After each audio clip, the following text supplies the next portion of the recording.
মায়ের খেদমতের ওয়াজ করে চোখের পানি পালায় কান্দা বিদায় হয়ে যাব। কারণ এই চোখের পানির সাথে আমাদের জীবনের গুনাহ মাফের সম্পর্ক আছে না নাই? এই জন্য আমার নবী, আপনার নবী রহমাতুল লিল আলামিন যখন পৃথিবীর কোন নবী যেই জায়গাটা দেখে নাই, পৃথিবীর কোন নবী রাসূল যেই জায়গার মধ্যে কদম রাখে নাই, পৃথিবীর কোন মানুষ সেই জায়গা চোখে দেখে নাই, আমার আল্লাহ আমার নবীরে সেই জায়গায় নিয়ে গেছে।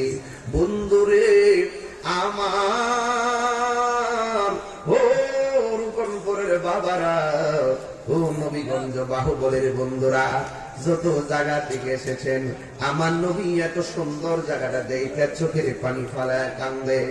আমার নবী আল্লাহ জিজ্ঞাসা করে, বন্ধু এত সুন্দর জায়গা আপনারা দেখাইছি, আপনি কান্দেন কেন?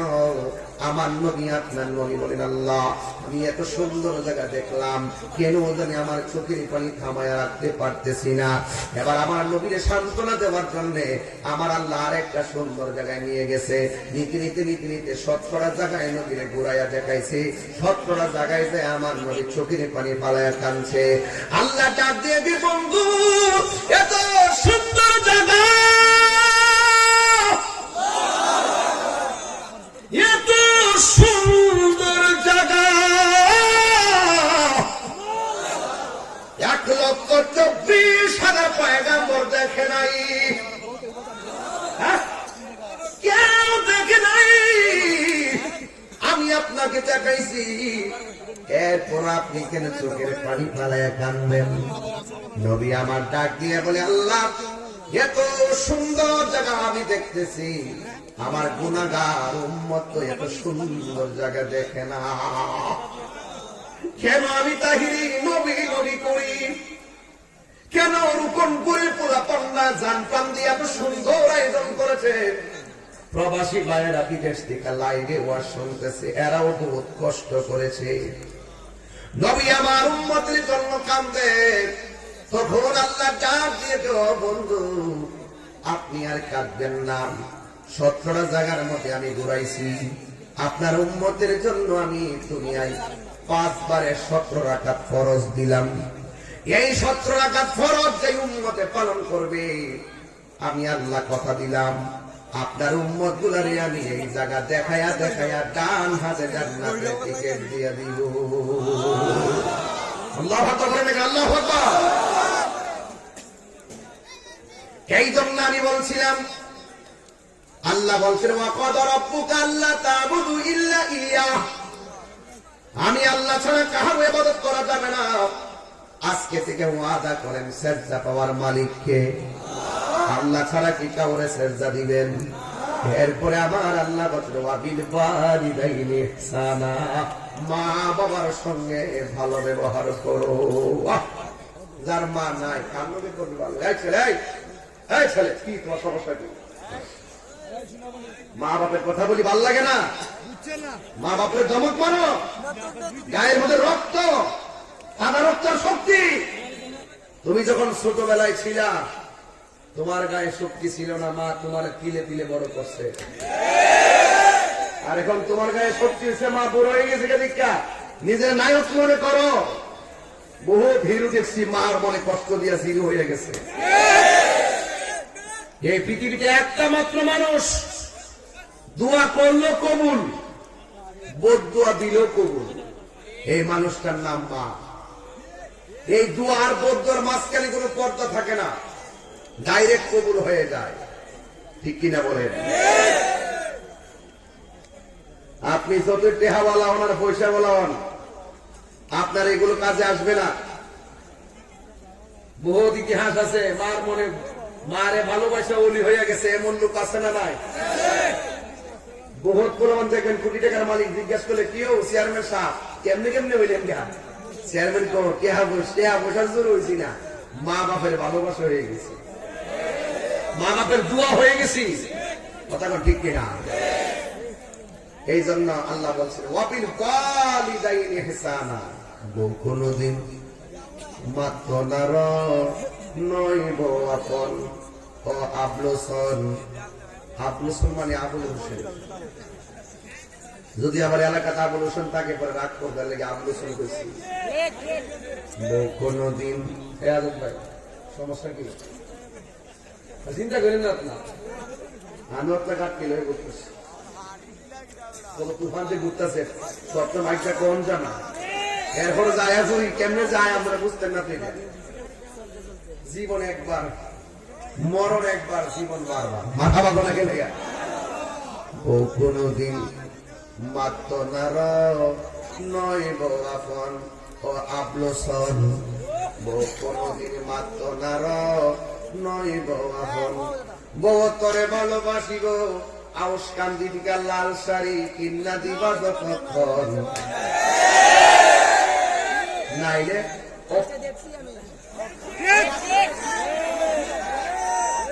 নাইলে তুমি তো আমাকে ভালোবাসো না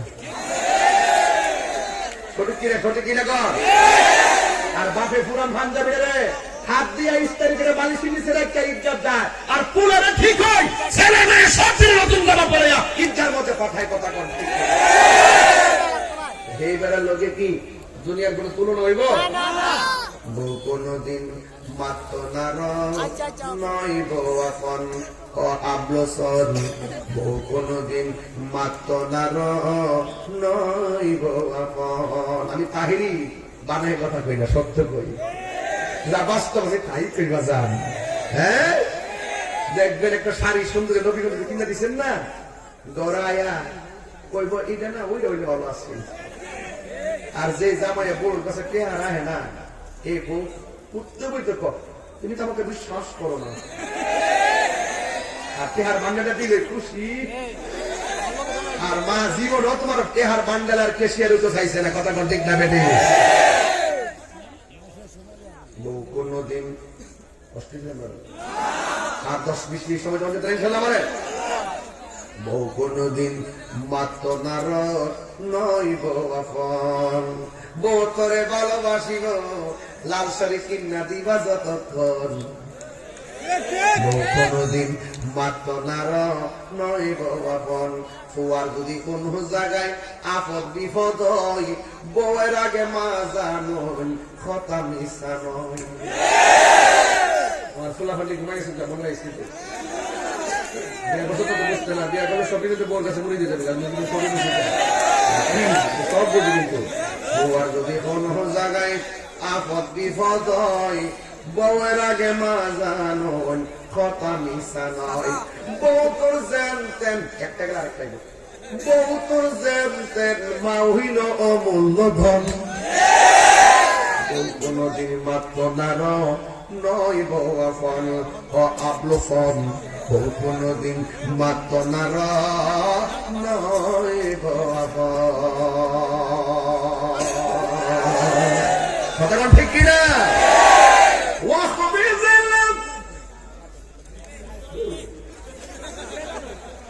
অসুবিধা নাই রে বাবা, মার হাবা কোন গেলে কেন কষ্ট দিচ্ছে আপনার বাজান? আচ্ছা বলেন তো, মা বাবার খেদমত করতে হবে কথাটা কি মোল্লার না আল্লাহ? মোল্লার না আল্লাহ? এই উনি ঠিকই কইতাছে সব, আর আপনার মনোযোগ নেই, সরাসরি থেকে মনোযোগ নাই। মা বাবার খেদমত করতে এই সিদ্ধান্ত কি মোল্লার না আল্লাহ? ইবাদতের পরে খেদমতের কথা কেন বলছে? এই কোরআনের মধ্যে আছে ওয়াহনান আলা ওয়াহনিন, এই পৃথিবীর মধ্যে কষ্টের পর কষ্ট। আমি যে ওয়াজ করি এটাও কষ্ট, এরপরও একজনে কষ্ট করে। আমি যে ওয়াজ করতেছি, গাড়ি দিয়ে আসতেছি, এটাও কষ্ট। বিদেশ করতেছেন, এটাও কষ্ট। মাটি কাটতেছেন, এটাও কষ্ট। নদীমালা দোকানে চাকরি করেন, এটাও কষ্ট। এবং আপনি ব্যবসা করেন, এটাও কষ্ট। সিএনজি চালান, এটাও কষ্ট। অটো চালান, এটাও কষ্ট। কিন্তু এই কষ্টটা 8 ঘন্টার পর নাও থাকতে পারে, এই ওয়াজটা 2 ঘন্টার পর নাও থাকতে পারে। এখানে রিল্যাক্স আছে। একটা মানুষ কষ্টের পর কষ্ট করে, তার রিল্যাক্স নাই, এটা হলো মা জননী। কথা বলেন ঠিক কিনা?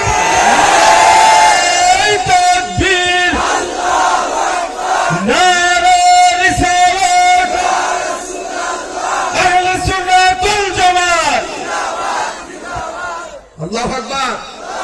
আচ্ছা, কষ্টের পর কষ্ট আছে একজনের পার, এই কথাটা কি মোল্লার না আল্লাহ? আমি তো বানাই গেছি না, এক সাহাবী আয়েশা বলছে, ইয়া রাসূলুল্লাহ, আমার কাছে এই পৃথিবীতে সবচাইতে ভালো ব্যবহার পাওয়ার অধিকারী কে? রাসূল বলছেন, তোমার মা। এরপরে বলছে, তারপরে কে? রাসূল বলছেন, তোমার মা। তারপরে বলছেন, এরপরে কে? রাসূল বলছেন, তোমার মা। কয়টা বলছেন? এরপরে বলছে, তারপরে কে? তোমার বাবা। এরপরে তারপরে কে? তোমার আজ্ঞাকা, তোমার প্রতিবেশী। আজকে দুঃখ, আল্লাহর কুরআনটা ঘাটি নিয়ে বলি, প্রত্যেকটা মেন্টালিটি এমন হয়েছে, মা ভাল লাগে না, বাপ ভাল লাগে না, তিনবার যার কথা বলছে তারে ভাল লাগে না, এরপর যার কথা বলছে তারে ভাল লাগে না, ভালো লাগে হের বাপের বাপ হইতে। ওই হেরা কাছে যায় বিচার দেয়, আমার মা এটা কইছে, আমার মা ওইটা কইছে, মার বিচার দে। আর মা বলে, পুত্রে তোরে মুখ দিয়ে কইছি, তুই বিচার দিছ, আর তুই আমার পেটে দেখা সকালে লাথি মারছস, বিকেলে লাথি মারছস, কষ্টের পর কষ্ট দিছস, তোর বাপের কাছে কইছি না। আজকে আমাকে বিষয় দিয়েছেন খেদমত নিয়ে আলোচনা করার জন্য। ঘরের মধ্যে বলছেন, হুজুর মা বাবা খেদমত নিয়ে কথা বলবেন। তখন আমি বুঝতে পারছি যে আমার হাত পা বাইন্ধা লেগেছে। আজকে আমি আপনাদের সামনে দুইটা বিষয়ের আলোচনা করব। কয়টা বলছি? একটা হলো খেদমত, আরেকটা হলো ইবাদত। একটা হলো খেদমত, আরেকটা হলো ইবাদত। সুবহানাল্লাহ বলেন না? খেদমত হবে মা বাবার, ইবাদত হবে কার? আরো বড় করে, ইবাদত হবে কার? যে খেদমতের আয়াতটা পড়বো, এই আয়াতের শুরুতে আল্লাহ ইবাদতের কথা বলছেন। وَقَضَى رَبُّكَ أَلَّا تَعْبُدُوا إِلَّا إِيَّاهُ وَبِالْوَالِدَيْنِ إِحْسَانًا। আল্লাহ বলছেন, তোমাদের উপরে ইবাদত করাকে আবশ্যক করে দেওয়া হয়েছে। তোমরা আল্লাহ ছাড়া কাহারও ইবাদত করবে না। এরপরে বলছে, ওয়াবিলওয়ালিদাইনি ইহসানা, মা বাবার সঙ্গে সদ্য ব্যবহার করো। আপনি নামাজ পড়বেন, আফদালুল ইবাদতুস সালাত, সর্বোত্তম ইবাদত হলো নামাজ। ইবাদতের পরে আল্লাহ কেন খেদমতের কথা বললেন? তার কারণ আছে। বান্দা আল্লাহর ইবাদত করবে দুনিয়াতে আসার আগে না দুনিয়াতে আসার পরে? বান্দা আল্লাহর ইবাদত করবে দুনিয়াতে আসার আগে না দুনিয়াতে আসার পরে? দুনিয়াতে আসার পরে। কিন্তু দুনিয়াতে আসার পরে যে আল্লাহর ইবাদত করবে, কিন্তু ওই বান্দাটাকে দুনিয়াতে পাঠাইবার জন্য আল্লাহ একটা স্টেশন বানাইছেন। ওই স্টেশনটা হলো মায়ের গর্ভ।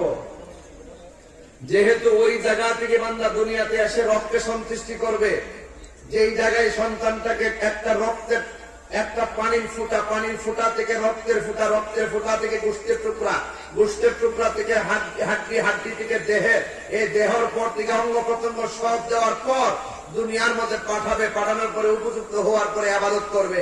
এর আগ পর্যন্ত যেই মানুষটার মাঝে আল্লাহ পাক সন্তানটাকে তিলে 10 মাস 10 দিন বড় করাইছেন, ওই মায়ের ওই জায়গাটার মূল্য কম না বেশি? এই জন্য বলছে ইবাদতের পরেই আল্লাহ পাক খেদমতের কথা বলে দিয়েছেন। কথা বলেন ঠিক কিনা? ভাইরা আমার, ইবাদত হবে আল্লাহ। আজকে এখানে যারা এসেছেন, এখন যদি বলি যে আপনারা এশার নামাজ কয়জনে পড়েছেন, আপনারা বলবেন, হুজুর মাহফিলে জোরবানা দিছে আসরের পরে, আর নামাজের টাইম পেয়েছি না। এই যে আপনার নামাজ ছাড়া আসলেন, নামাজ না পড়লে এত শাস্তি হবে, এরপরও যে আপনারা নামাজ না পড়ে বসে রয়েছেন। আল্লাহ যদি ইচ্ছা করত, দোকানে যায় যে খাইছেন, ওই খাবারটা গলার মধ্যে লাগাইয়া খাবারের রিজিকটা বন্ধ করতে পারতো কি পারতো না?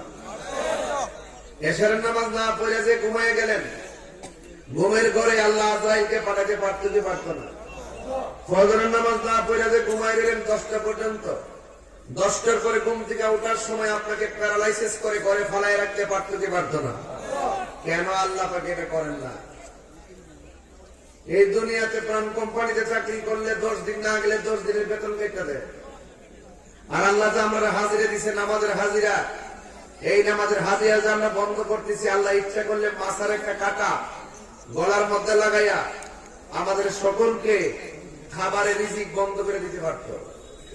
আল্লাহ বলেন আমি আল্লাহ করে না একটা মাত্র কারণ, আল্লাহ বলছেন ফি আইয়ি সূরাতিন মা শাআ রাক্কাবা, আমি আল্লাহ নিজের হাত দিয়ে আমার বান্দাকে যেমন চাইছি তেমন বানাইছি। আর বড় করে বলেন সুবহানাল্লাহ। তাই আপনারা জবান খুলে বলুন, আমরা মসজিদে গিয়ে ইবাদত করি, মসজিদে গিয়ে কি করি? ইবাদত করি।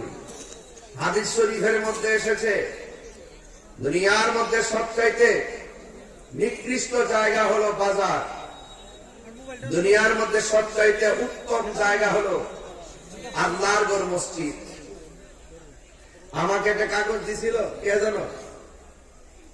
একজনের মসজিদে জায়গা দিছে, হাই রোডের মধ্যে পড়ছে না? আচ্ছা, 34.5 লক্ষ টাকা দিয়ে 30.5% জায়গা ক্রয় করছে, 1,15,000 টাকা প্রতি শতাংশ। টাকা তুলবো না আজকে, জাস্ট মেসেজটা দিলাম। মসজিদে জায়গা কিনা হয়েছে, একদিন এই মসজিদ বড় মসজিদে পরিণত হবে, মসজিদের টাইলস হবে, সৌন্দর্য হবে।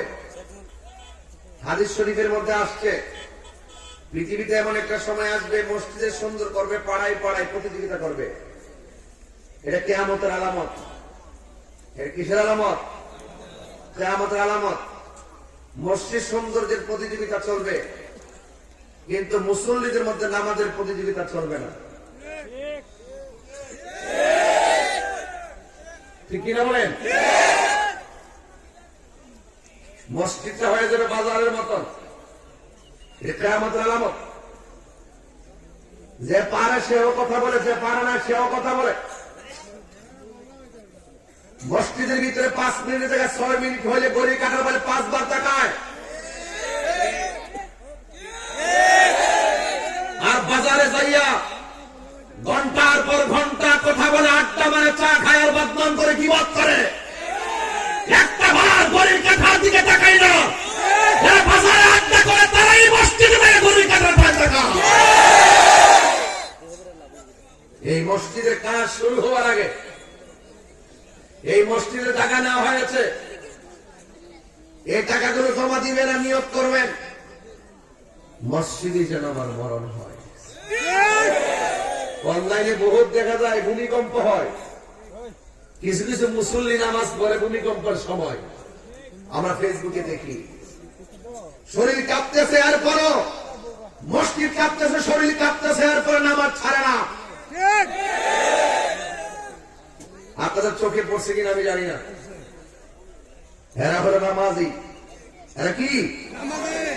আবার কিছু কিছু নামাজি আছে, ওরা মসজিদের মধ্যে যায় শুধু সর্দারি করত, নিজে গোড়াঙ্গি গিরান নিচে কাপড় পরে আর ইমাম সামনে ফতোয়া মারে। অনেক কথা কইলে তো তাহির বলে না। এখন তো টেহাওয়ার কাছে দুনিয়া গেছে গা, 1000 লাখের মূল্য নাই। কিন্তু একটা কথা বলবো, তুমি নবুদের কথা মনে করো, ফেরাউনের কথা মনে করো, আধিপত্যবাদীরা যুগে যুগে পরাজিত হয়েছে। হাত করে বলুন ঠিক কিনা?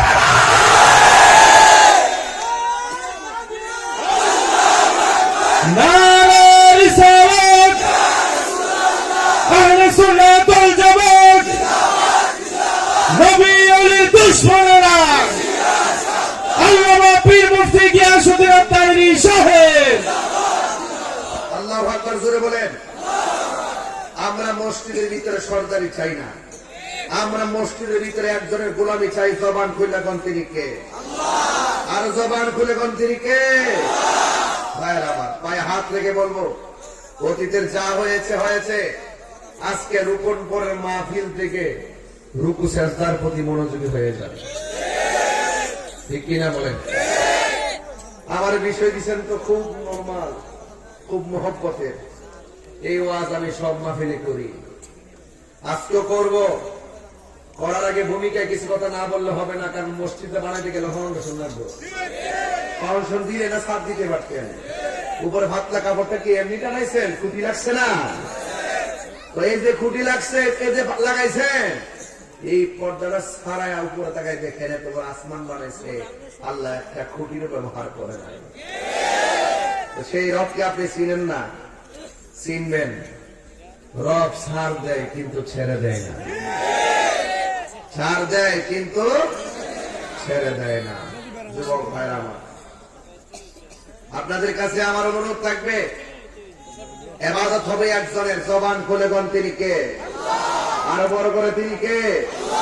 আমার ভাইরা গভীর মনোযোগ। স্টেজের মধ্যে উঠেছি, যতটুকু সামাজিক কথা বলেছি প্রত্যেকটা কথা আপনার আমার জীবনের জন্য গুরুত্ব আছে না নাই? আল্লাহ রাব্বুল আলামিন বলেন, এই দুনিয়াতে ইবাদত হবে একজনের। জবান খুলে বলুন তিনি কে? আরো মায়া সুরে বলুন তিনি কে? ও বন্ধুরে, কি দিয়ে আওয়াজ বুঝাইতাম? আমি আপনাদের সামনে দুইটা বিষয় নিয়েছি, একটা হলো ইবাদত আর একটা খেদমত। এর মসজিদটার জায়গা যেহেতু নিছে, এই ইবাদত করার জন্য মসজিদে যাওয়া লাগবে। এই জন্য আমি আয়াতটা তেলাওয়াত করেছি। আল্লাহ বলে, আমি আল্লাহ ছাড়া কারো ইবাদত করা যাবে না। ও ডাবলির গোষ্ঠী বালা পিলা শুইনা যাও, তোমরা মনে করো না আমরা দেশকে বাইয়া যাও ইল্লা বিল্লাহ।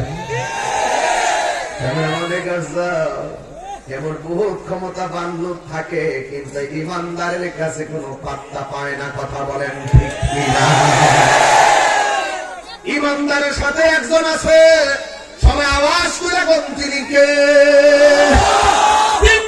তিনি কে?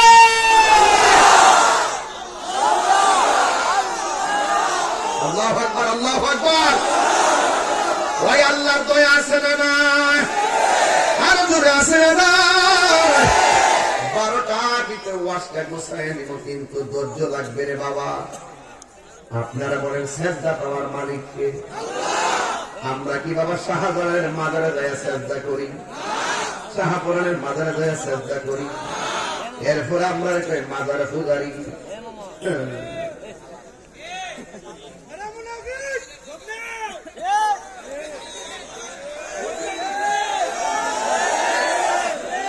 মন্দিরে যাইয়া হিন্দুরা ডিস্টার্ব করে, লাড়ি আরে পাহারা দেয়। চিন্তা করছে ব্যাপারটা। নাটকের তো কিছু প্রকার আছে, নাটকের কোনো শেষ নাই। কথা কোনো ঠিক না বেশি লাগে মন্দির ভাড়া দিতে। আচ্ছা, হিন্দুরা ইয়া নয় অনুষ্ঠান করে ডিস্টার্ব নয়। এখন যদি এই মুহূর্তে হিন্দু আয় হুজুর মাইকটা দেয় গীতা পাঠ করবো, আমরা ডিস্টার্ব করবো না? এর একটা হারা করবো, আমরাটা আমরা করবো। অত ভাড়া কি লেখা? এগুলো হলো নাটক। নাটক কম করো পিও।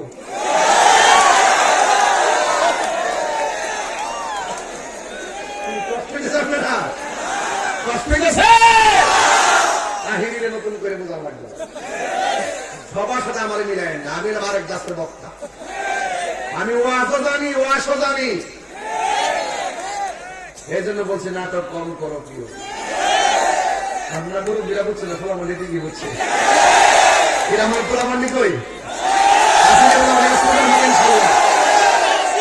নারায়ে তাকবীর, নারায়ে রিসালাত, আহলে সুন্নাত ওয়াল জামাত, কোরআন সুন্নাহর আলো, আর কোরআন সুন্নাহর আলো। তাইলে মাজারে গিয়ে আগে আমরা সেজদা করি, আগে ইমানটা তাজা করি, এরপরে ওয়াজ বলি ইনশাআল্লাহ। আর যেতে 12টা পরের বাইন্দা দিছি, যদি জুস উঠে যায় গরি কাটা বলতে পারবো না। সিটাঙ্গের মাহফিল বাদ গেলে বাদ দেব। মারহাবা জোরে কর। আপনারা আসেন ইনশাআল্লাহ। কারা কারা নাই হাত তোলেন। এরা ভাই কি কই হারা নাই। বাজার আপনাদের গুণটারে স্বাভাবিক করতেছেন, এলে ওয়াজ করা যাবে না। তাহলে বলেন ইজ্জতের মালিক কে? এই 2025 সালে আমরা পুরনো যা কিছু আছে সব ভুলে যাব। আমরা নতুন ভাবে, নতুন উদ্যমে, নতুন সাহস আর নতুন অনুপ্রেরণা নিয়ে আমরা সামনে এগিয়ে যাব। কথা বলেন ঠিক কিনা? 2025 সালে আপনাদের মাহফিলে করতেছি, মারহাবা কইতেন না আপনারা? নতুন বছর, একটা নববর্ষে একটা ব্যাপার আছে না, ব্যবসা আছে না ইনশাল্লাহ। তবে আমরা এই নতুন বছরটা বরণ করেছি যাত্রা গানের কনসার্ট দিয়ে নয়। 2025 রূপকল্প উদযাপন করতেছে বেহায়াপনা অনুষ্ঠান দিয়ে নয়। 2025 রূপকল্পের মানুষ হাজার হাজার মানুষ নিয়ে নবীর প্রেম সাগর উত্তাল ঢেউ করে বরণ করেছে। কথা বলেন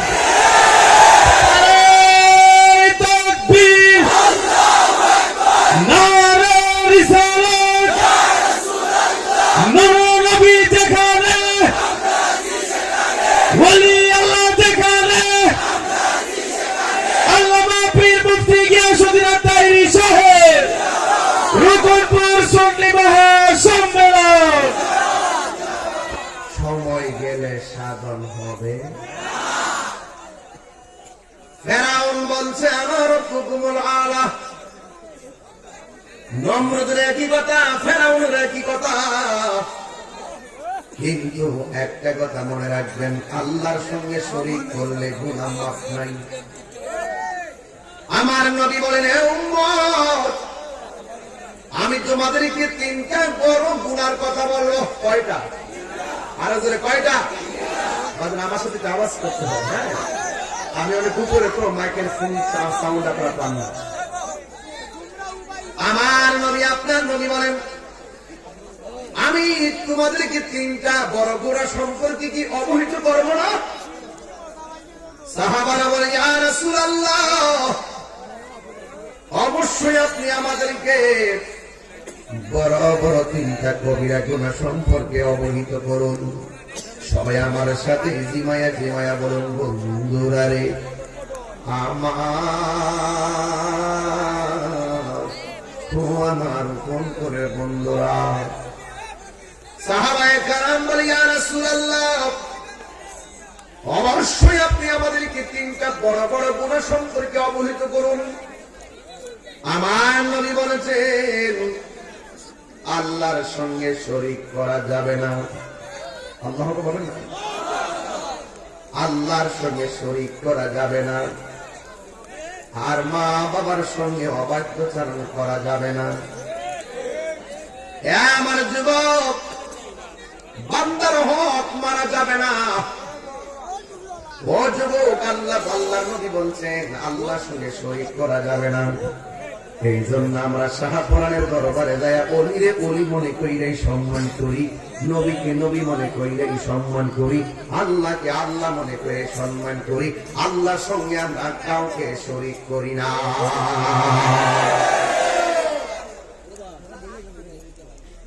আইলে যারা গায়ে পড়ে আমরা মাজার পূজারি মূলত এরা বন্ড, ওরা মিথ্যাবাদী, ওরা মুনাফিক, ওরা চেয়ার নবী, ওরা ক্ষমতা লোভী। ওদের মুখের মধ্যে ইসলাম আছে, হৃদয়ে ইসলাম নাই। কথা বলেন ঠিক কিনা? এদের সঙ্গে আহলে সুন্নাত ওয়াল জামাতের কোনো সম্পর্ক নাই। এমন ভাবে বুঝাই দেওয়ার পর ভণ্ড বলে তাহিরিকে গালি দেওয়া হয়, মাজার পূজারি বলে গালি দেওয়া হয়। তার মানে বুঝতে হবে ডাল মে কুছ কালা হে। মূলত তারা আমাদেরকে ফতোয়া দেবো না, মূলত তারা আমাদেরকে হিংসা করে আমাদেরকে মাঠ থেকে উৎখাত করা ষড়যন্ত্র লিপ্ত হয়েছে। হবে না, হবে না। তাহিরি চলে গেলেও ইউটিউব থেকে তাহিরি মুছে যাবে না, এই পোলাপানদের হৃদয় থেকে তাহিরি মুছে যাবে না। আমরা নবীকে যেমন সম্মান করি, জানের চাইতে কম না বেশি? আরো জোরে। এই জন্য আল্লাহ বলেছেন, ওয়াকাদা রাব্বুকা আল্লা তা'বুদু ইল্লা ইয়্যাহু ওয়া বিল ওয়ালিদাইনি ইহসানা। আমি আল্লাহ ছাড়া কারো ইবাদত করা যাবে না। ইবাদতের মধ্যে নামাজ আছে না নাই? ওযুবত নামাজ আছে না নাই? ফজর আযান দিলে পোলাপান মোবাইলটা চার্জ দিয়ে ঘুমে যায়। এইগুলা চলবে না।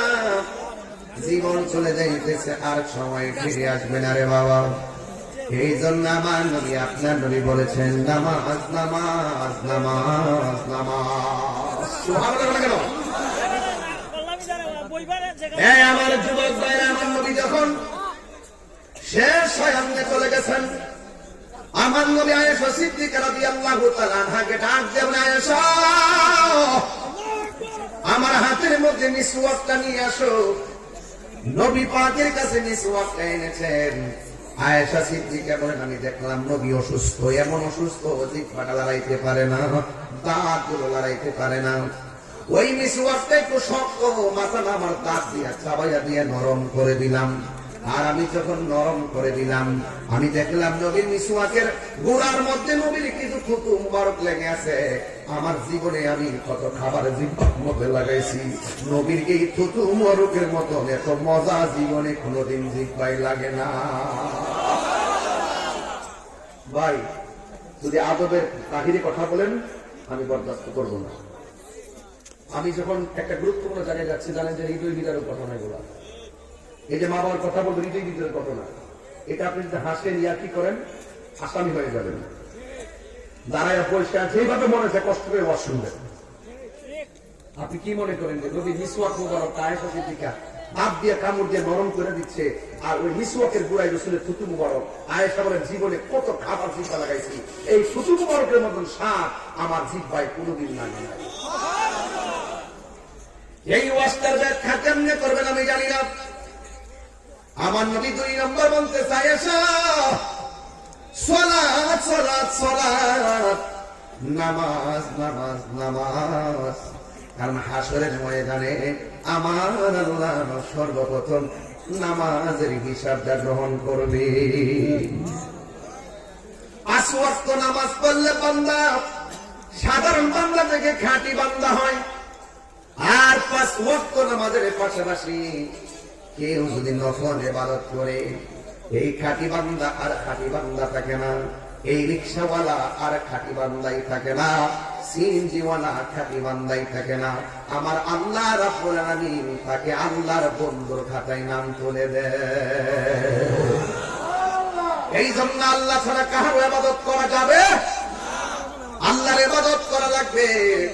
ইবাদতের মধ্যে অনেক মজা আছে রে বাবা, মজা। কেমন মজা? ওই গাউসুল আজম আব্দুল কাদের জিলানী বুঝাইছেন কেমন মজা। 3 দিন ইবাদতের মুরাকাবায় চলে গেছে, খাবারেরও খবর নাই, ঘুমেরও খবর নাই, পায়খানা প্রস্রাবেরও খবর নাই। স্বয়ং আমার আল্লাহর প্রেমে ইবাদতের দ্বারা 3টা দিন 3টা রাত কাটাইয়া দিছে। এই পৃথিবীর মধ্যে 2টা সন্তানের কথা বলবো। 1 নম্বর সন্তানটা মার পেটের মধ্যে ছিল, এই সন্তানটা ছিল বেলায়েতের সম্রাট। ওই সন্তানটা ছিল অলিকুলের সম্রাট, যার নাম আব্দুল কাদের জিলানী। তিনি যখন মায়ের পেট থেকে ওই আব্দুল কাদের জিলানীর আম্মা যখন হাসি দিতেন, হযরতে আব্দুল কাদের জিলানী মার পেট থেকে মায়ের হাসির জবাব দিয়ে দিতেন। ওয়াজ বুঝতেছেন তো? কেমন মা কেমন সন্তান। আর এই পৃথিবীর মধ্যে আরেকটা মহিলা, কোন মেয়ে কোন ছেলের সঙ্গে মহিলার বিয়ে হয় নাই, কোন ছেলের সঙ্গে ওই মহিলার বিয়ে হয় নাই। বিয়ে ছাড়াই তার পেটের মধ্যে আল্লাহ সন্তান দিয়ে দিছে। ওই সন্তানটা মার পেট থেকে কথা বলতেন, মা ও জবাব দিতেন। সন্তানের সাথে রাতের বেলা দিনের বেলা মা এবং সন্তান পেটে রেখে কথা বলতেন। ওই সন্তানের মায়ের নাম হলো মরিয়ম, আর সন্তানটার নাম হলো হযরত ঈসা রূহুল্লাহ। এই জন্য আমার নবী, আপনার নবী রহমাতুল লিল আলামিন বলে, আয়েশা সালাত সালাত সালাত। আমি আজকে রুকুন করে গোলাপান বলে রুকু সেজদা সবক দিয়া মায়ের খেদমতের ওয়াজ করে চোখের পানি পালায় কান্দা বিদায় হয়ে যাব। কারণ এই চোখের পানির সাথে আমাদের জীবনের গুনাহ মাফের সম্পর্ক আছে না? এই জন্য আমার নবী, আপনার নবী রহমাতুল লিল আলামিন যখন পৃথিবীর কোন নবী যেই জায়গাটা দেখে নাই, পৃথিবীর কোন নবী রাসূল যেই জায়গার মধ্যে কদম রাখে নাই, পৃথিবীর কোন মানুষ সেই জায়গা চোখে দেখে নাই, আমার আল্লাহ আমার নবীর সেই জায়গায় নিয়ে গেছে। বন্ধুরে, আমার ও রূপনপুরের বাবারা, ও নবীগঞ্জ বাহুবলের বন্ধুরা, যত জায়গা থেকে এসেছেন, আমার নবী এত সুন্দর জায়গাটা দেখে চোখের পানি ফালায় কান্দে। আমার নবী আল্লাহ জিজ্ঞাসা করে, বন্ধু এত সুন্দর জায়গা আপনারা দেখাইছি, আপনি কান্দেন কেন? আমার নবী আপনার নবী বলেন, আল্লাহ আমি এত সুন্দর জায়গা দেখলাম, কেন জানি আমার চোখের পানি থামায় রাখতে পারতেছি না। এবার আমার নবীরে সান্ত্বনা দেওয়ার জন্য আমার আল্লাহ আরেকটা সুন্দর জায়গায় নিয়ে গেছে। নীতি নীতি নীতি নীতি 17টা জায়গায় নবীরে ঘুরাইয়া দেখাইছে। 17টা জায়গায় যে আমার নবী চোখের পানি ফালাইয়া কাঁদছে। আল্লাহ ডাক দিয়ে দিয়ে, বন্ধু এত সুন্দর জায়গা, এত সুন্দর জায়গা 1,24,000 পয়গাম্বর দেখে নাই, কেউ দেখে নাই। আমি আপনাকে দেখাইছি, এরপর আপনি কেন চোখের পানি ফেলায় কাঁদবেন? নবী আমার ডাক দিয়ে বলে, আল্লাহ এত সুন্দর জায়গা আমি দেখতেছি, আমার গুনাহগার উম্মত তো এত সুন্দর জায়গা দেখে না, কেন আমি তাহিরি নবী নবী করি? কেন রূপনপুরের পোলা পন্না জান পান দিয়ে এত সুন্দর আয়োজন করেছে? প্রবাসী ভাইয়েরা বিদেশ থেকে লাইভে ওয়াজ শুনতেছে, এরাও বহুত কষ্ট করেছে। নবী আমার উম্মতের জন্য কান্দে। তখন আল্লাহ ডাক দিয়ে, বন্ধু আপনি আর কাঁদবেন না, 17টা জায়গার মধ্যে আমি ঘুরাইছি, আপনার উম্মতের জন্য আমি দুনিয়ায় 5 বারে 17 রাকাত ফরজ দিলাম। এই 17 রাকাত ফরজ যে উম্মতে পালন করবে, আমি আল্লাহ কথা দিলাম আপনার উম্মত গুলারে আমি এই জায়গা দেখায়া দেখায়া ডান হাতে জান্নাতের টিকেট দিয়ে দিব। আল্লাহু আকবার, আল্লাহু আকবার। এই জন্য আমি বলছিলাম, আল্লাহ বলছেন, ওয়াকাদ রাব্বুকা আল্লা তা'বুদু ইল্লা ইয়্যাহ, আমি আল্লাহ ছাড়া কারো ইবাদত করা যাবে না। আজকে থেকে ওয়াদা করেন সেজদা পাওয়ার মালিককে, আল্লাহ ছাড়া কি কাউরে সেজদা দিবেন? এরপরে আমার আল্লাহ বলছেন, ওয়াবিল ওয়ালিদাইনি ইহসানা, মা বাবার সঙ্গে ভালো ব্যবহার করো। যার মা নাই কান্নকে করবে, এই ছেলে, এই ছেলে কি তোমার সমস্যা কি? মা বাপের কথা বলি ভাল লাগে না? মা বাপের ধমক মানো, গায়ের মধ্যে রক্ত, আদা রক্তের শক্তি। তুমি যখন ছোটবেলায় ছিলা, তোমার গায়ে শক্তি ছিল না, মা তোমার তিলে তিলে বড় করছে। আর এখন তোমার গায়ে শক্তি হচ্ছে, মা বড় হয়ে গেছে, দীক্ষা নিজের নায়ক মনে করো। বহু হিরো দেখছি মার মনে কষ্ট দিয়া হিরো হয়ে গেছে। এই পৃথিবীতে একটা মাত্র মানুষ দোয়া করলো কবুল, বদদুয়া দিলেও কবুল, এই মানুষটার নাম মা। এই দোয়া আর বদদুয়ার মাঝখানে কোনো পর্দা থাকে না, ডাইরেক্ট কবুল হয়ে যায়। ঠিক কিনা বলেন? আপনি যত টেহাওয়ালা হন আর পয়সাওয়ালা হন, আপনার এগুলো কাজে আসবে না। বহুত ইতিহাস আছে, মার মনে মারে ভালোবাসা ওলি হয়ে গেছে, এমন লোক আছে না নাই? বহুত প্রমাণ দেখবেন, কোটি টাকার মালিক জিজ্ঞাসা করলে, কি হো চেয়ারম্যান সাহেব কেমনে কেমনে হইলেন? চেয়ারম্যান টেহা বসার জোর হয়েছি না, মা বাপের ভালোবাসা হয়ে গেছে, মা বাপের দোয়া হয়ে গেছি। কথা ঠিক কিনা? এই জন্য আল্লাহ বলছেন, ওয়াবিল ওয়ালিদাইনি ইহসানা, কোনদিন মাত্র নার নইব আপন ও আবলুসন। আবলুসন মানে আবুল হোসেন। যদি আমার এলাকাতে আবুল হোসেন থাকে, পরে রাগ করতে লেগে আবলুসন করছি। কোনদিন ভাই সমস্যা কি? চিন্তা করেন না আপনার, আমি আপনার কাট কিলো করতেছি, কত তুফান যে ঘুরতেছে, সব তো মাইকটা কম জানা। এরপরে যায় ফুরি কেমনে যায় আমরা বুঝতেন না। তুই জীবন একবার, মরণ একবার, জীবন বারবার, মাথা বাগো না গেলে ও কোনদিন মাত্র নার নয় আপন ও আবলোসন। বউ কোনদিন মাত্র নার নয় বউ আপন। বউ তরে ভালোবাসিব আউস কান্দি দিকা লাল শাড়ি কিন্না দিবা যতক্ষণ, নাইলে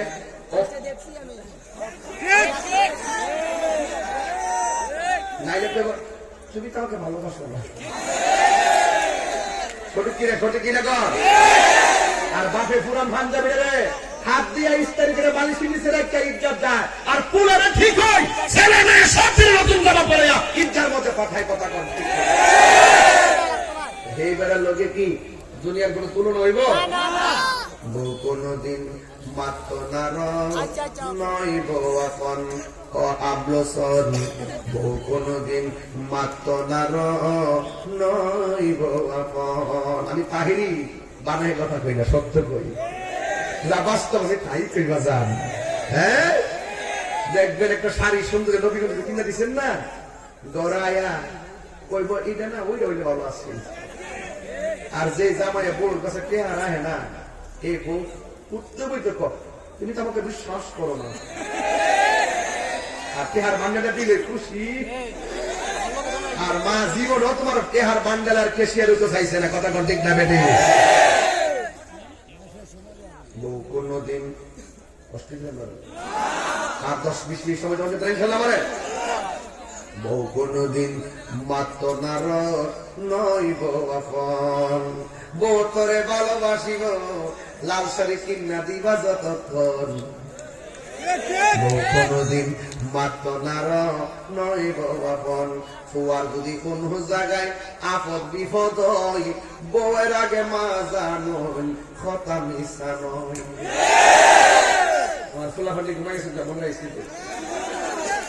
বুঝতে না বিয়া করলে সবই কিন্তু বোর কাছে মুড়ি দিতে সব বুঝি। কিন্তু বউয়ার যদি কোন জায়গায় আপদ বিপদ হয়, বউয়ের আগে মা জানই কথা মিশা নয়। বউ তোর জানতেন একটা গেলে আরেকটাই, বউ তোর জানতেন মা হইল অমূল্য ধন। বউ কোনদিন মাত্র নার নয় বউ আপন ও আবলসন। বউ কোনদিন মাত্র নার নয় বউ আপন। কথা ঠিক কিনা?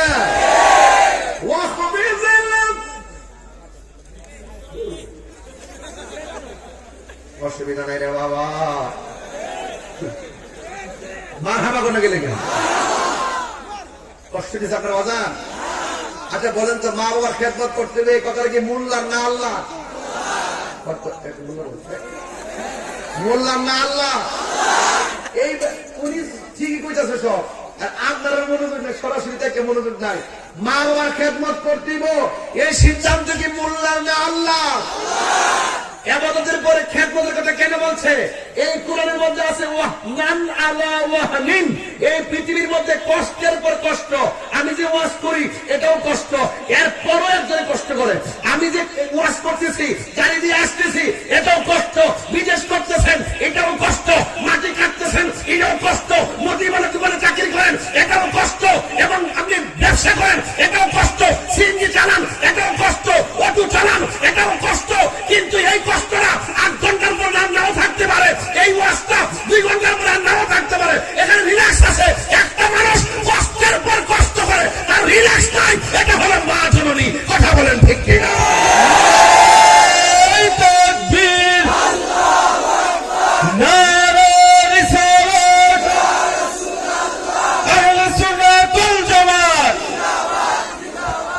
আল্লাহু আকবার।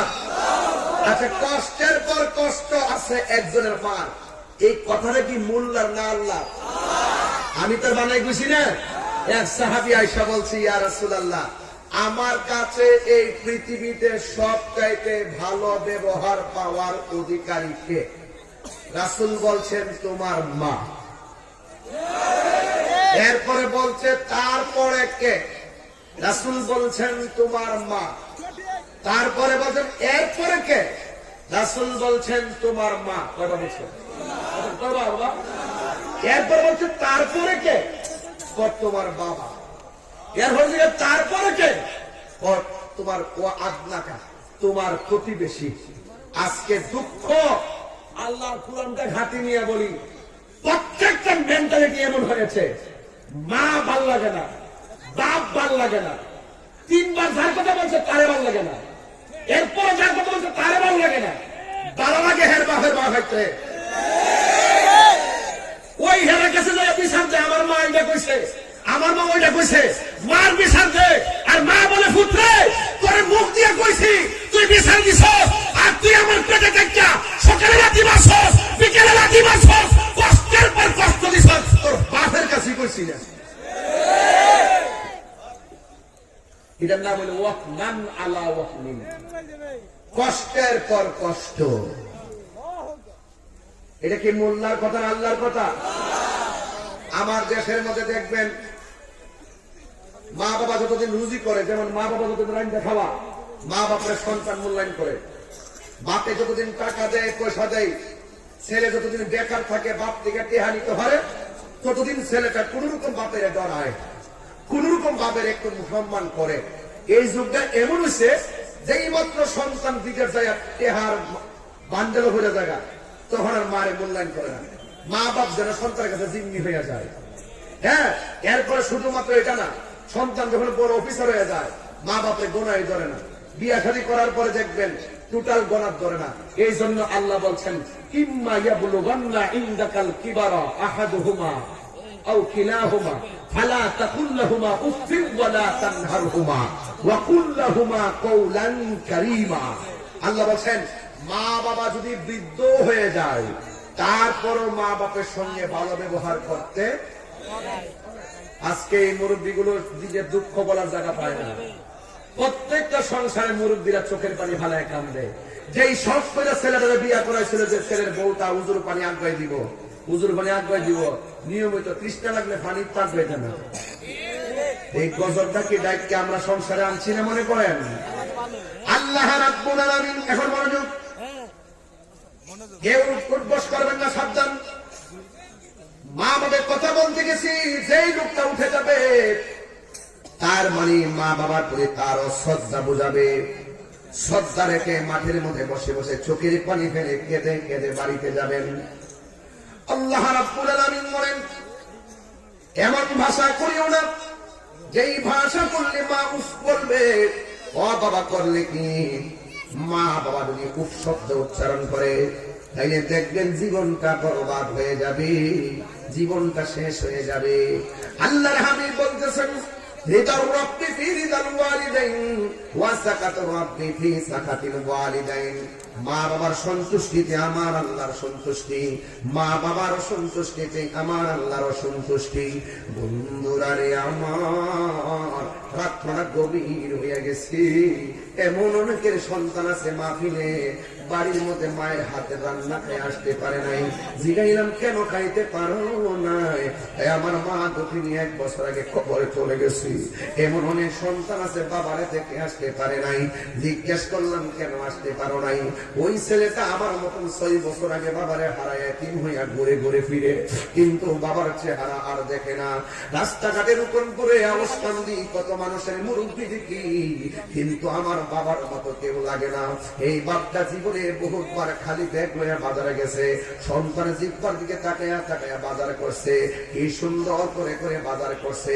ওই সমস্ত ফ্রিজ ছিল না, নগদ নগদ বাজার করছে, তোমারে খাওয়াইছে, আমারে খাওয়াইছে। আজকে বাপটার কথা কেউ কই না, অথচ বাপটা দুঃখ বলার শক্তি আর পায় না। আরে বাবা, বাপটা মনটা খারাপ করে পরিশ্রমের জন্য না, বাপটা মনটা খারাপ করে শুয়ে থাকে শুধুমাত্র গায়ের পরিশ্রমের কারণে না। জিজ্ঞাসা করলাম, বাবা আপনার মনটা খারাপ কেন?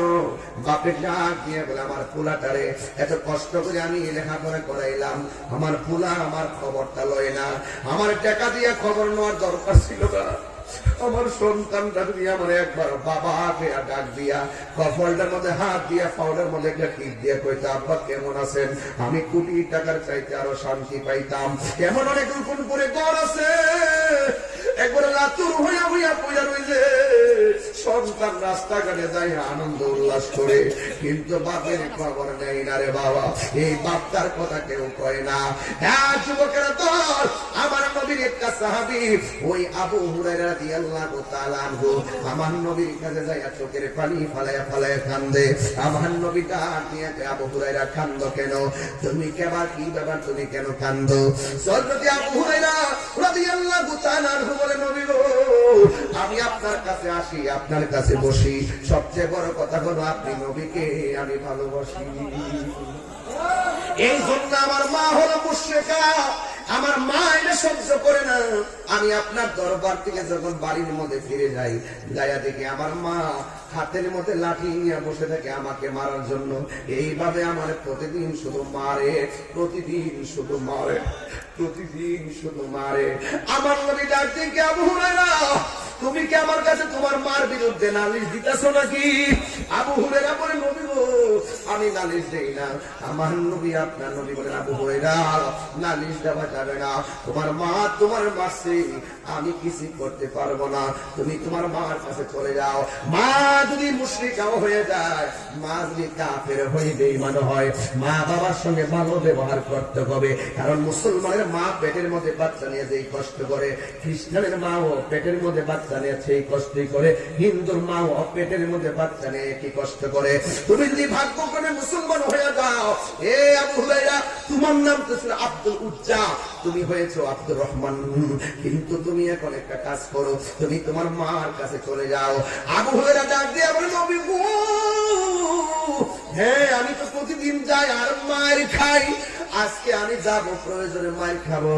আজকে আপনার কাছে আমি একটা দুঃখ বলার জন্য আসছি। জীবনে কাহারো কাছে মার হেদায়েতের জন্য দোয়া চাই নাই, আজকে আপনার কাছে আমার মায়ের জন্য দোয়া চাবো।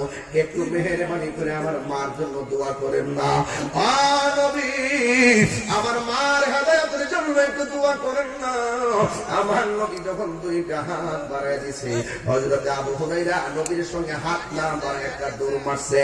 এক সাহাবী ডাক দিয়ে বলে, আবু হুরায়রা, তুমি তোমার মায়ের জন্য দোয়া চাইছো, আর তুমি নবীর সঙ্গে আমিন না বলে কেন দৌড় দিলা? ওই আবু হুরায়রা রাদিয়াল্লাহু তাআলা আনহু ডাক দিয়ে বলেন, হ্যাঁ নবীর সাহাবীরা, আমি আমার নবীর কাছে বলছি, আমার নবী আমার আম্মার হেদায়েতের জন্য দোয়া করত। আজকে আমি দৌড় দিয়া দেখতেছি, আমি আগে বাড়ি যাবো না নবীর দোয়াটা আগে কবুল হয়। এই কথা বললা তিনি একটা দৌড় মারলো। দৌড় মারার পরে যেই মা দরজার মধ্যে লাঠি নিয়ে বসেছিল, আবু হুরায়রা বলে, আমি দৌড়াইয়া বাড়ির মধ্যে গেলাম, যাইয়া দেখলাম ঘরের দরজাটা বন্ধ, ভিতরে গোসলের টনটনানি আওয়াজ শোনা যায়, ঝিমঝিমানি রিমঝিম রিমঝিম রিমঝিম রিমঝিম আওয়াজ শোনা যায়। আমার মনে মনে ভাবনা হলো, আমার মা যেন ভিতরে গোসল করতেছে। আমি তখন মার ডাক দিলাম, মা, মা আমার ভিতর থেকে ডাক দিয়ে, পুত্রে একটু দাঁড়া, আমি আসতেছি। বাবা একটু দাঁড়াও, আমি আসতেছি।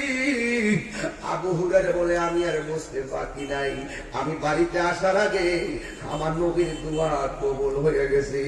সুন্দর করে তিনি গোসলটা কইরা আবু হুরায়রার সামনে আসা দাঁড়ায়, বাবা তোরে অনেক মারছি, যেই নবীর কাছে যাস আমার তাড়াতাড়ি সেই নবীর কাছে নিয়ে যা। জোরে জোরে কি আল্লাহু আকবার বলা যাবে না? যুবক ভাইরা, একটা মুশরিকা মা হলো, তার সঙ্গে ভালো ব্যবহারের কথা নবী বলেছেন, অথচ আপনার আম্মা কিন্তু মুসলমানের ঘরের মুসলমান। আপনি কেমন ব্যবহার করার দরকার ছিল? আল্লাহ বলতেছেন, এমন ব্যবহার করা যাবে না যেই ব্যবহার করলে মা তুমি উফ শব্দটা উচ্চারণ করবে। আমার বাবা, ও বন্ধুগণ, বুঝাই দিয়া যাও কেমন কষ্ট করে আমার মার পেটে আমি যখন ছিলাম, আমি আমার মার পেটের মধ্যে আমি তিলে তিলে বড় হয়েছি, কিন্তু আমার মার ঘুম আমি সেকেন্ডে খাইরা নিছি। ডান কাতে ঘুমাইতে গেলে মা 100 বার চিন্তা করছে, বাম কাতে গেলে মা 100 বার চিন্তা করছে। এই ডান কাত থেকে বাম কাতে যাইয়া বারবার ঘুম ভাঙছে। আমার পুলানি পেটের চাপা পূজা পেটের মধ্যে মারা যায়। মাঝে মাঝে যখন লড়াটা বন্ধ হয়ে যায়, তো বাস্তব কথা বলতেছি বাবা, বাস্তব, মাঝে মাঝে যখন মার পেটের সন্তানের লড়াটা বন্ধ হয়ে যেত, মার খাওয়ান বন্ধ হয়ে যেত, সন্তানের লড়াচড়া বন্ধ হয়ে গেলে মার খাওয়ান বন্ধ হয়ে যেত। জিগাই তুমি কত লাগে আমার ফুলাতি লড়ে না, আমার পেটের বাচ্চাটি লড়ে না, আমার পেটের বাচ্চাটি লড়ে না। এমন অনেক খবর পাওয়া যায় জন্মের জন্য পেটের বাচ্চা লড়া বন্ধ হয় না, এমন পাওয়া যায় মরা বাচ্চা মা প্রসব করে বন্ধু, ওই মা দৌড়ায় ডাক্তারের কাছে যায়, যাওয়ার পরে পরীক্ষা করার পরে ছোট্ট ছোট্ট গুলা লড়ে। মা কয় আমার বড় শান্তি লাগে, রাতের বেলা ঘুমের করে এমন শুনে লাথি মারে, মার ঘুম ভাঙ্গা যায়, মা চোখের পানি পালায় পালায় কান্দে। জিজ্ঞাসা করে তুমি কেন এত গভীর রাইতে চোখের পানি পালায় কান্দ? বুঝেছি পোলা বুঝি পেটের মধ্যে লাথি দিছে, কই অসুবিধা নাই, লাথি দিলে তো আমার কাছে মনে হয় আমার পোলাটা পেটের ভিতরে জিন্দা আছে। ব্যথা ভয় আমার মা খুশি খুশি, সন্তান লইয়া মা খাইতে পড়ছে, পেটের মধ্যে লইয়া খাইতে পড়ছে, পেটের মধ্যে লাথি মারছে, মার খাওয়ানো চাইলে গেছি। আজকে রূপনপুরের অনেক প্রবাসীরা বিদেশের মধ্যে আছি। অপ্রবাসী ভাই, জীবনে আপনাদের অনেক সময় কেটে যায় শুধুমাত্র কাজ আর কাজ। বাবার মুখে হাসি ফোটানোর জন্য বিদেশে কাজ করেন, মার মুখে হাসি ফোটাইবার জন্য দিদি অত কষ্ট করেন, ভাইয়ের মুখে হাসি ফুটাইবার জন্য, বোনের মুখে হাসি ফুটাইবার জন্য আপনারা বিদেশের বাড়িতে অনেক কষ্ট করেন। আপনাদেরকে আমি একটা মেসেজ দিয়া যায়, কোন মা সন্তানের বিদেশ পাঠায় শান্তিতে নাই, ঘুমাইতে গেলেও সন্তানের কথা মনে হইয়া যায়, আমার পোলাটা দানে খাইছিনি, কাজ করতে গেলেও সন্তানের কথা মনে হইয়া যায়, আমার পোলাটা খাইছিনি। এইভাবে দুনিয়ার সংসারে মা জিন্দিগি কাটে, কে কি বলে আমি জানি না। বিদেশ বিরাজ্যে সন্তান তার বিপদে পড়ে যায়, পশু পাখি জানার আগে আগে জানে মা। এই মা যার একটা মাত্র কবরে পয়লা রয়েছে, তারা বাড়িতে কারে মা তুইয়া ডাক দিবি। এমনও অনেক খবর পাওয়া যায়, এখনো অনেক খবর পাওয়া যায়, ডেলিভারির মধ্যে কেসে যায় মা মৃত্যুর যন্ত্রণায় কাতরায়, এমন অনেক মার খবর পাওয়া যায়। ওই ঘন্টার পর ঘন্টা মা সন্তানকে প্রসব করতে যায় কত কষ্ট করে, কিন্তু সন্তানটা সুন্দর করে ডেলিভারি বলো, কিন্তু মায়ের কষ্টের কারণে মা আর চোখ খুলে নাই, আর কথা বলে নাই। এমন অনেক সত্য পাওয়া যায়, মা দুঃখিনী চিরদিনের জন্য দুনিয়া থেকে বিদায় হয়ে যায়। আমার নবী আপনার নবী বলে, ডেলিভারি কেসে যদি কোনো মহিলা মারা যায়, আমার আল্লাহ ওই মহিলাটারে আমার আল্লাহ শহীদের মর্যাদা দান করে দে। মা তুমি আমার আগে যেও না গো মরে, একটু বিনয় বিনয় কন্যা, মা তুমি আমার আগে যেও না গো মরে। আমি কেমন করে দেব মাটি,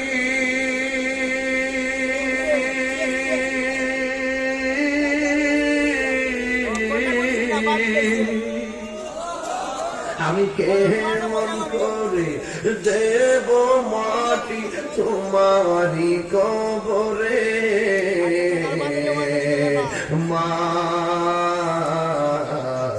তুমি আমার আগে যেও না গো মরে। সবাই মা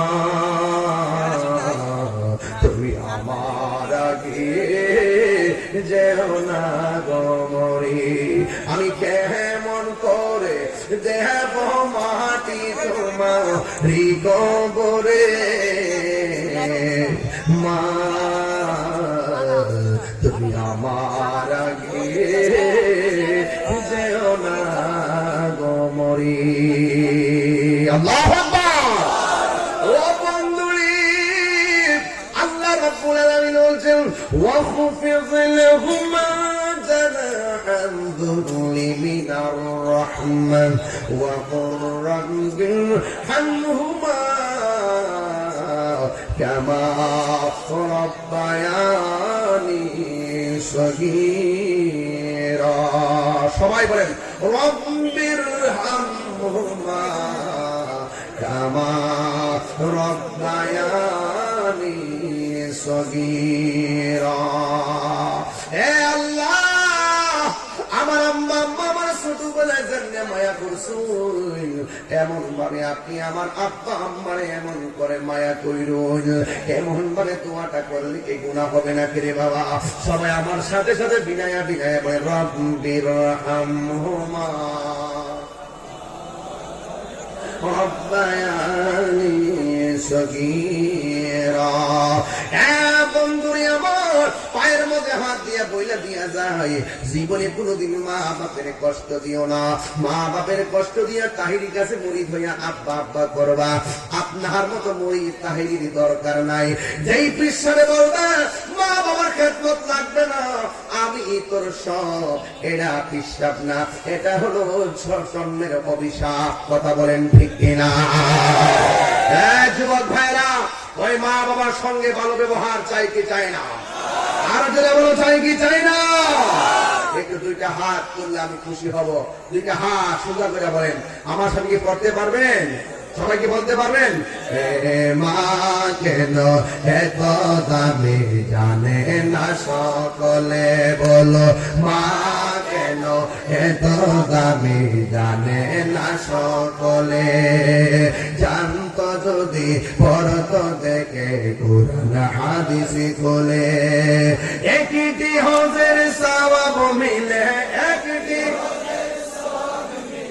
মাকে একবার দেখিলে, দেখিলে মা কেন এত দামি জানে না সকলে, বলো মা কেন এত দামি জানে না সকলে।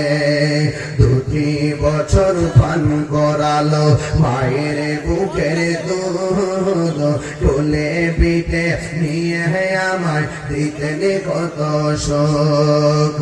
2 বছর পান করালো মায়ের বুকের দুধ, কোলে পিঠে নিয়ে আমায় দিতেন কত শোক।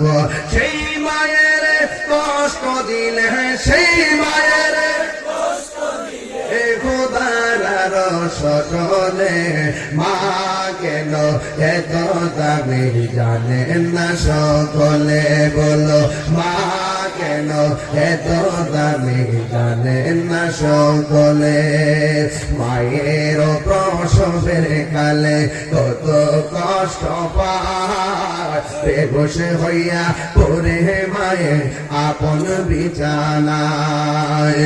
মায়ের প্রসবের কালে কত কষ্ট পায়, বেহুশ হইয়া পড়ে মায়ের আপন বিছানায়। সন্তানের নিয়া তুলে, সন্তানের নিয়া তুলে প্রসবে তা বলে, মা কেন জানে না সকলে, বলুন মা কেন এত দামি জানে না সকলে। জানতো যদি পড়তো দেখে কুরআন হাদিস খুলে, একটি হজের সওয়াব মিলে, একটি সওয়াব মিলে মাকে একবার দেখিলে, মা কেন এত দামি জানে না সকলে। জোরে জোরে কে আল্লাহু আকবার বলা যাবে না? আওয়াজ করে আল্লাহু আকবার, আল্লাহু আকবার।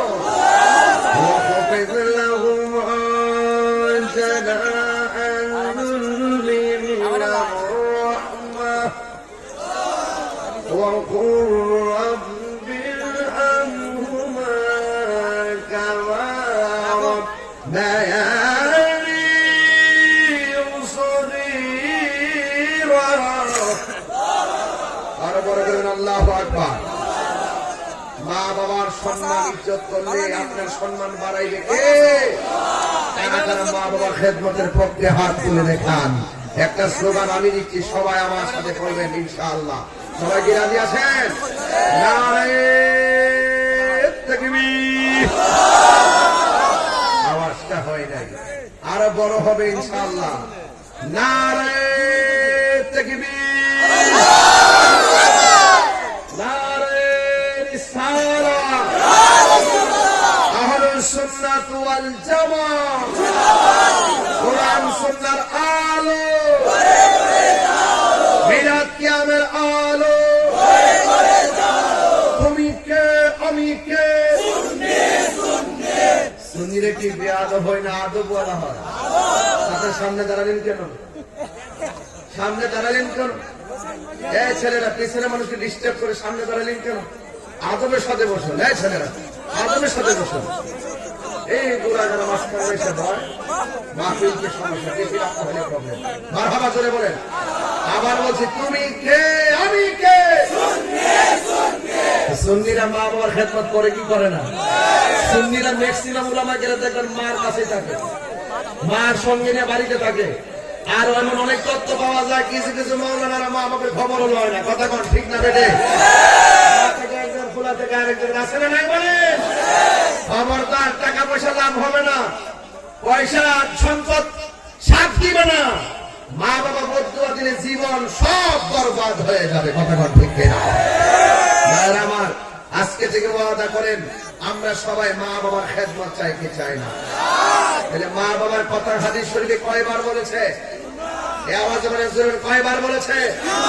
বাপের কথা, প্রতিবেশীর কথা। তাইলে আল্লাহর আয়াত ওয়াহনান আলা ওয়াহনিন, ও একটা কাগজ আসছে। আবুল হোসেন অসুস্থ প্রবাসী, মরহুম সানাউল্লাহ এবং জজের মা না, ও সমস্ত প্রবাসীদের জন্য দোয়া চাইছে। আর একজন অসুস্থ রোগী আছে মুখলিসের মা, ওনার জন্য দোয়া চাইছে। আমি সবার জন্য আজকে দোয়া করব। এখানে একটা গজলের বই আছে, যারা পারেন ইনশাআল্লাহ নিয়ে যাবেন। ভালোবাসার জায়গা মদিনা, ভালো লাগার জায়গা মদিনা, বলুন ভালোবাসার জায়গা মদিনা, ভালো লাগার জায়গা মদিনা। আরে মদিনায় যাবেন, মদিনায় গেলে সাফা মারওয়া দেখতে হয়, খানে কাবা তাওয়াফ করতে হয়, অথচ মায়ের চেহারার দিকে এক নজরে তাকাইলে কবুল হজের সওয়াব হয়। সুবহানাল্লাহ। সেই মা বাবার খেদমত আমরা চাই কি চাই না? আরো জোরে চাই কি চাই না? আল্লাহ রাব্বুল আলামিন যেন আমাদের সকলকে মা বাবার খেদমত করার তৌফিক দান করুন। আমিন। 5 ওয়াক্ত নামাজ এবং মা বাবার খেদমত করবেন।